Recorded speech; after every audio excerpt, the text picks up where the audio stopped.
I'm on the movie, been the foundation. It's time to move. It's time to move. It's time to move. It's time to move. It's time to move. Yeah, it's time to move. It's time to move. It's time to move. It's time to move. It's time to move. Hey, it's time to move. It's time to move. Hello everyone, D here with DJR Union, and today I figured that since we got the confirmation that the card selection list is going to be available for Volume 2 of JJK when it drops, I figured we'd go over some of the cards that are going to be in the set and just do a quick video talking about which ones I think are going to impact their decks the most and which decks are going to improve the most or as little as possible with the inclusion of these cards. And without further ado, let's jump right in. So first off, we have Shokoyeri right here. She doesn't really have a deck right now, but we do know of the deck that she is going to be a part of since she gets to search any Gojo or Geto card and add it to hand, and then place one card from their hand to sideline as a result of adding a card there and place the rest on the bottom. I think that the deck is going to be a strong deck. It's just that we do need the extra cards that are going to be involved in the deck in order to know for certain just how strong she as a card is going to be.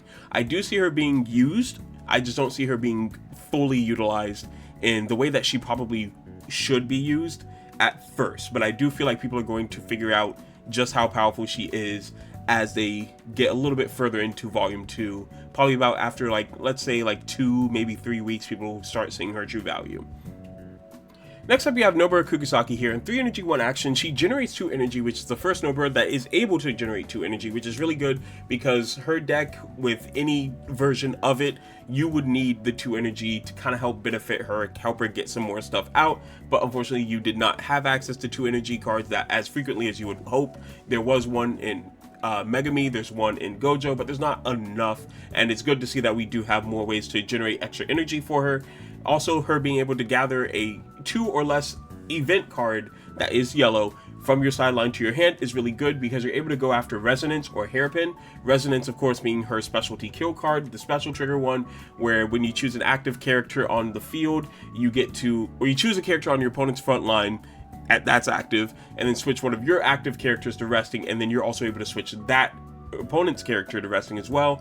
And as long as you have Nobara on the field, you're also able to switch one of your AP cards to active, therefore making that card free. Or you could search for Hairpin in your sideline, which is pretty much if your opponent has a resting character on the field, you get to choose that resting character and kill it, which is honestly one of the best things that you can do because you're able to just kill things off and it's not that big a deal. And since it doesn't specify that you can't search for a special card, you can get that resonance and be able to do more resting shenanigans more frequently. And because you're able to do it more frequently, you could rest a Nobara, then raid that Nobara on top of it to make her an active character and be able to swing through it, or rest a bunch of characters and then Hairpin. And resting doesn't just have to be through Resonance. You also have the 2 energy 1 action Nobara that as long as she's on the front line, you can switch her to resting, and by switching her to resting, you can rest in a person on your opponent's front line, which allows Hairpin to get more use. So you are going to be seeing this card a lot. I would recommend probably playing her out of 4 of in the Nobara deck, and depending on how you built the deck in Volume 1, I do see this deck getting a significant buff off of it in Volume 2. Actually, because of the few ways that there were to build Nobara, I feel like no matter how you built her, as long as you're willing to sacrifice some of the cards that you had conjoined, that you had her conjoined with for this card, you're going to get a lot of benefit off of it. And I do believe that Nobara is going to start taking the top as probably one of the stronger decks in JJK. Next up, we have Geto and Gojo here, and these two are a joint package because Geto isn't a standalone character and can't be in a standalone deck, but Gojo is a main focus point of a deck moving forward.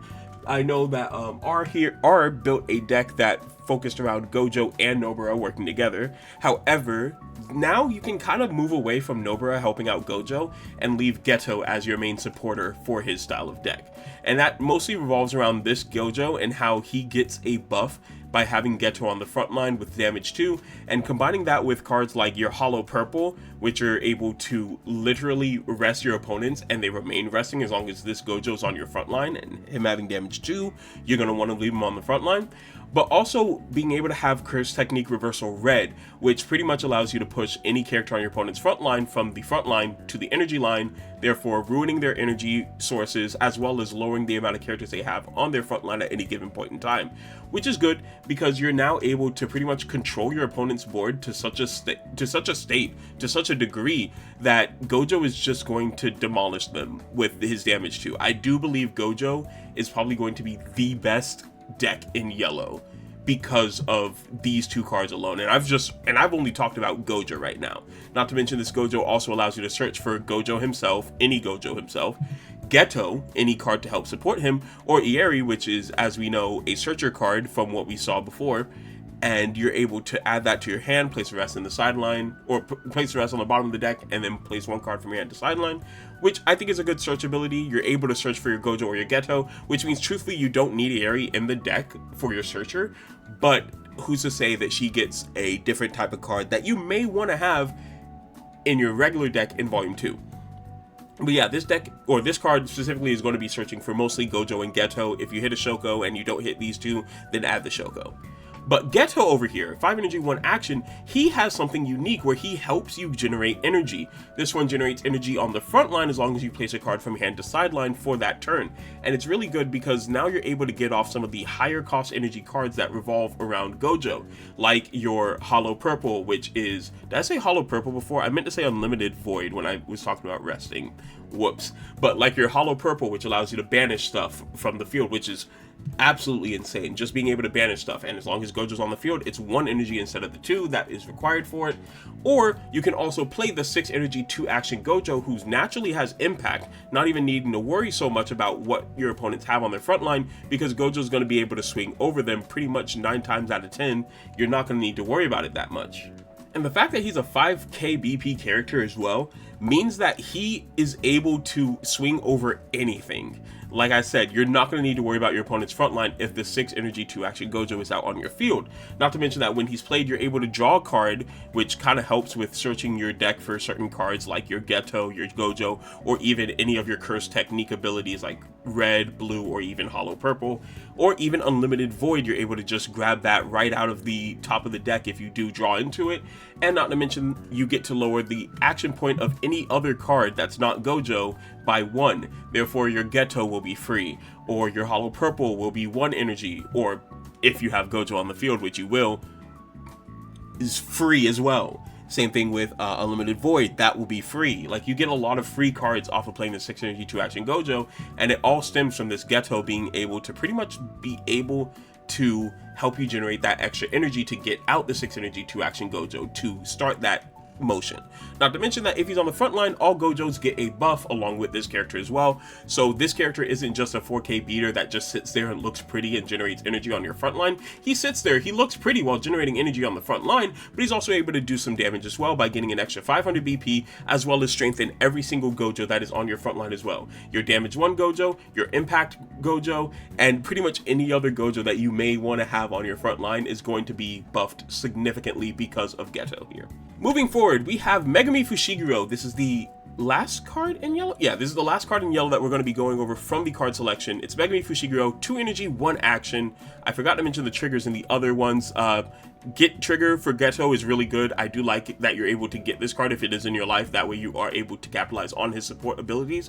This Gojo giving you an extra 3k BP is really good. It doesn't let you abuse the fact that he has damage too by letting you get him from the sideline and put it to your hand. I do like that. Plus, you're not able to search cards frequently just by having him in your hand if he is from life. But he does give your characters a significant buff if he is hit by pretty much lending them his infinity, so to speak.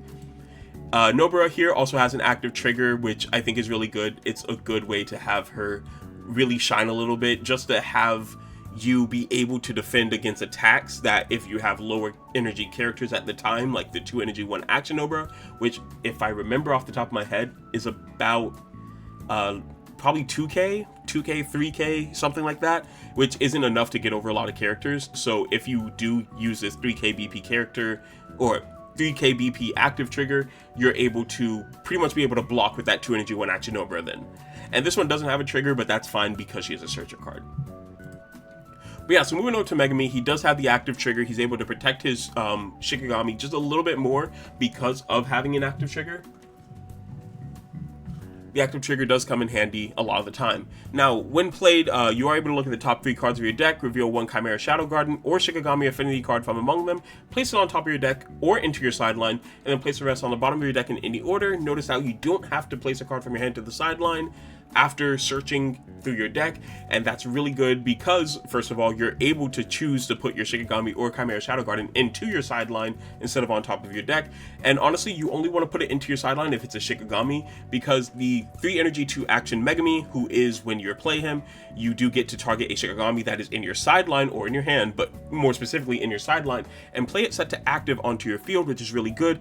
It allows him to apply more pressure now because you're able to start the game off with Shikigamis in your energy or in your sideline, so that way you're not destroying your hand and your ability to send cards from your hand onto the field with the raid Megumi or with the 3 energy 1 action Megumi.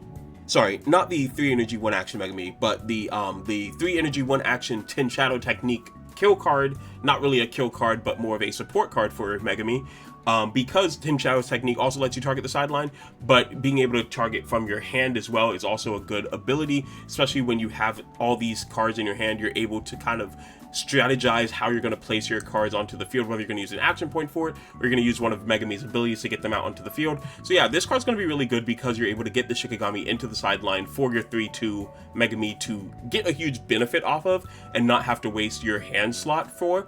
Also, not to mention that since you're able to search for a Chimera Shadow Garden, you now no longer need to rely on only your raid card to search for a Chimera Shadow Garden. You can now search it with this card as well, which allows you to get his main combos off, which is swinging in with your Shikigami, then swinging in with your Megumi, and then having however many Chimera Shadow Gardens you have, stand up however many Shikigamis you have on your front line, and then swing in with them again, specifically with Divine Dog Totality, which is going to be your damage 2 once you get black and white into your sideline.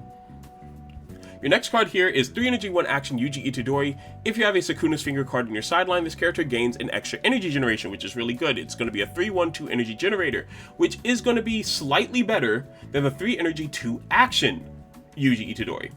And the reason I say slightly better is because the 3 energy 2 action Yuji Itadori also generates 2 energy. However, he is a 2 action point card. He does have, like, I believe 3k BP, not the 35. He might have 35, I'm not entirely sure. But I believe the 3/2 Yuji has 3k BP, which is a little bit less than what this Yuji is offering us. Not to mention, them both being able to be a color trigger and generate 2 energy means you have to kind of pick and choose your battle with these 2 Yujis. The 3/2/1 is going to be mostly your style of deck if you're focusing on bouncing your opponent's cards back to your hand, while this one's going to be here specifically just to help you get the energy up, which can help tremendously when it comes to all the Sukunas and how you're going to be playing them and using them to the best of your ability. Not to mention, I'm pretty sure if you're putting him in the deck with the Sukuna Nanami style of gameplay, this Yuji is also going to show a little bit of shine there too, because of the fact he's able to generate 2 energy as well. And 3500 BP is not nothing to sneeze at. It's a really good ability or a really good BP threshold to be at. You're not too weak to where you're being hit over and over again, but you're not super strong to the point where it's like, dang, this card's doing way too much for way too little. So it's a good balance. I do believe that this card is going to strengthen up a few of the Yuji style decks that he does show up in, but I don't think he's going to be enough to shine on his own. He is going to need a little bit extra. If he wasn't a color trigger and the 3/2 was still the color trigger, then I could probably see Yuji definitely stepping into the limelight himself, because you have all these Yujis and are able to do so much more with him standalone. So you could completely make an entire deck focused around maybe Yuji and probably the rest of Jujutsu High. But as of right now, I don't think that we're going to be seeing too much of Yuji by himself. He's always going to be supported with Sukuna or with Nanami. And one last thing I do want to mention before moving on to the next card is that this Yuji Itadori, the 2 energy is going to help out a little bit, especially with him being only 1 action, with the 6 energy 2 action Sukuna.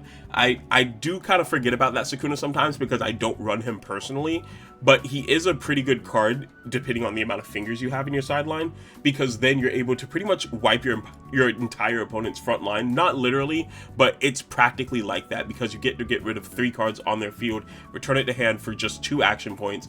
So you play this card to generate the last energy that you may need to play him, use your 2 action points to break the 6/2 out, and then after that, your opponent's board's gone, you have 3 other cards on your front line, and you're probably swinging in for game at that point. So yeah, this card, it's a good support card. Next up, we have these 2 cards head to head. Here we got Yuji Itadori face to face with Aoi Todo, and we're going to be talking about Aoi Todo here. 4 energy, 1 action, generating 2 energy. Of course, a lot of these cards here are generating 2 energy, which is really good because a lot of these decks did lack a little bit of energy generation, but to see them here getting a lot more energy generation and a lot more chance to get a lot more cards out onto the field is really good, especially considering how Aoi Todo in the Kyoto Jujutsu High field is a 5 energy 1 action raid character, and because of that you need the energy generation to get him to the 5 energies so that he is able to overcome, so that he's able to even show up onto the field, because honestly sometimes I've seen people build decks and not be able to get out this Aoi Todo. And yeah, I do just want to talk real quick a little bit about Aoi Todo before we jump into more of what I was saying, because I was kind of getting a little sidetracked, I'm not gonna lie. So on your main phase, once per turn, you can choose one of your Kyoto Jujutsu High affinity characters on the other line from this character and swap it with this character. And I think this ability is very powerful. I think this ability is going to be a strong one. It's going to be something that's definitely going to be helping out Kyoto Jujutsu High a little bit more and probably bring them a little bit into the limelight. Not too much, but definitely enough to where it can be a little bit more of a talking point, especially considering how we are getting more Kyoto Jujutsu High support in Volume 2. Specifically, the one I can remember the most is a Raid Mechamaru, which I cannot wait for. We will talk about it when it comes time to. But yeah, so Aoi Todo, he generates 2 energy, which is really good. You're able to leave him on the energy line to help you build up energy to get your bigger plays off, and then at any point in time during your main phase before going to combat, you can switch him into the front line with a different Kyoto Jujutsu High character that may be a little bit weaker. Like, let's say you're using Urahime, and you just used her to search, so you played her onto the front line on a turn that this Aoi Todo was already out, so he's set to active. So you play out your Urahime without banishing any of the cards on your field to search for a card, but you played her onto the front line because you didn't want to use up your energy line. After that, you're able to find your raid Aoi Todo, and you raid a zero Todo that's somewhere else on the field. As a result, you can then this Todo into the front line over the Urahime and bring the Urahime to the energy line. That way you're not losing too much energy, you're only losing 1 energy point at that point, as well as also being able to give Todo the capability of being able to attack and do some damage and really show off that he is the one that is going to be controlling his side of the field. You are not touching his side of the field. Definitely would say that this card is really good, probably one of the greater cards to have in Kyoto Jujutsu High. I definitely see him being strong, especially with the active trigger we have going on here.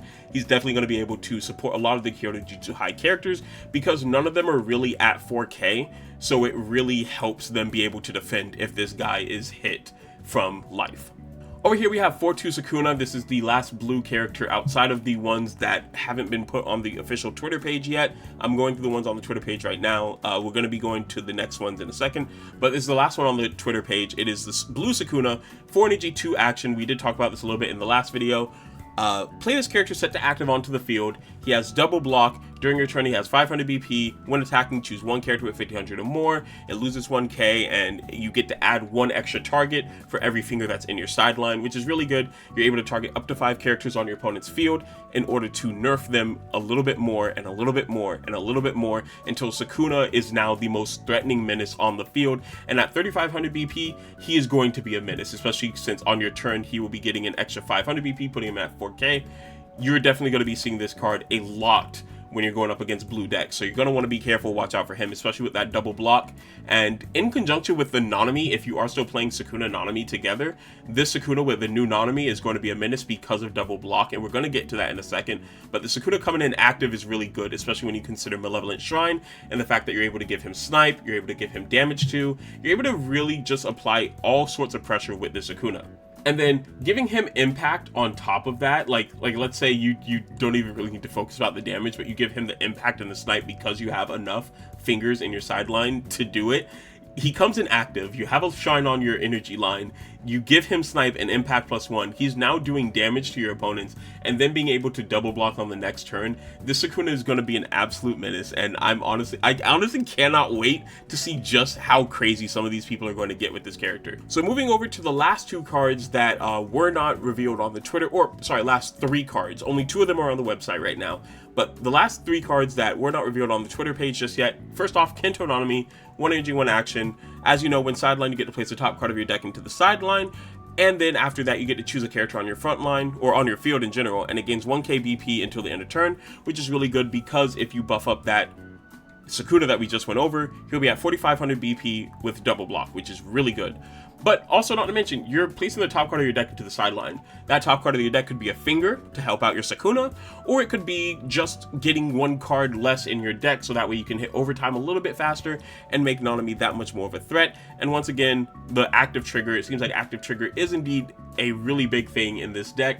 And it's going to work out because a lot of the cards that are in blue, specifically the Nanamis and the Yujis, aren't going to be that powerful on their own. They're going to need that extra little boost for active triggers in order to be able to successfully block things. So having more active triggers is going to be useful. There are a few cards like your Nanami that are able to hit 4K, or that is a 4K character. I believe it's a 4-2 Nanami.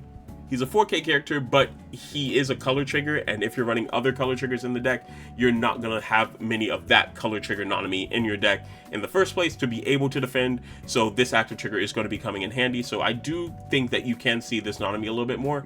Not to mention, you could replace the 0 energy Nanami and replace it with any other zeros that may be coming out that could be even more inclusive to the deck. Same thing with the Megumi that I forgot to mention, but you could replace the 0 energy Megumi with the 2 energy Megumi if we do get, let's say, another 0 cost energy card in yellow. That's going to be really good, namely the Shikigami card that we are going to be getting in yellow in Volume 2.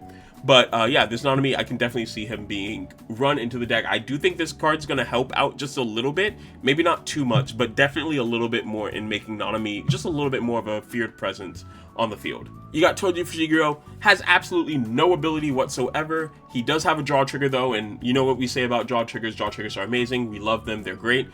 6 energy, 1 action, 5k BP flat. Pretty good. You're able to get him out pretty quickly if you're able to supply him with the energy that you are going to need to get him out.